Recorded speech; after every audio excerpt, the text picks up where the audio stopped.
ومن يتوكل على الله فهو حسبه যে ব্যক্তি আল্লাহর উপরে ভরসা করে আল্লাহ ওই ব্যক্তির জন্য যথেষ্ট হয়ে যায়। চিৎকার দিয়ে বলুন সুবহানাল্লাহ। তাহলে আল্লাহ যদি আপনার আমার জন্য যথেষ্ট হয়ে যায়, আর কোনো টেনশন আছে? আর কোনো ভয় আছে? কোনো নেতার পিছনে দৌড়াতে হবে? জোরে বলুন। সম্মানিত ভাইরা, বর্তমান জামানাতে আমাদের ভরসা আল্লাহর উপরে নাই, নেতা নেত্রীর উপরে আছে। নেতা নেত্রীর পিছনে ছুটাছুটি করে, মনে করে সে আমাকে বাঁচাবে, সে আমাকে শেল্টার দিবে। কিন্তু আল্লাহ যে একমাত্র শেল্টার দেনেওয়ালা, আল্লাহ বাঁচানেওয়ালা, এই বিশ্বাস অনেক মুমিন মুসলমানের মধ্যে নাই। কথা বলুন ঠিক কি না?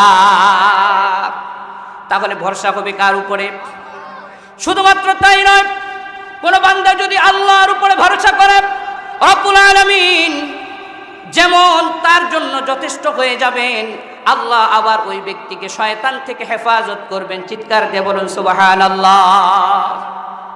সূরাতুন নাহল আয়াত নম্বর 99, রব্বুল আলামিন বলেন, ইন্নাহু লাইসা লাহু সুলতানুন আলাল্লাযীনা আমানু ওয়া আলা রাব্বিহিম ইয়াতাওয়াক্কালুন। আল্লাহ রাব্বুল আলামিন বলেন, যেই ব্যক্তির মধ্যে দুইটা কোয়ালিটি থাকে, ওই ব্যক্তির উপরে শয়তান বিস্তার করতে পারে না, শয়তান তার প্রভাব বিস্তার করতে পারে না।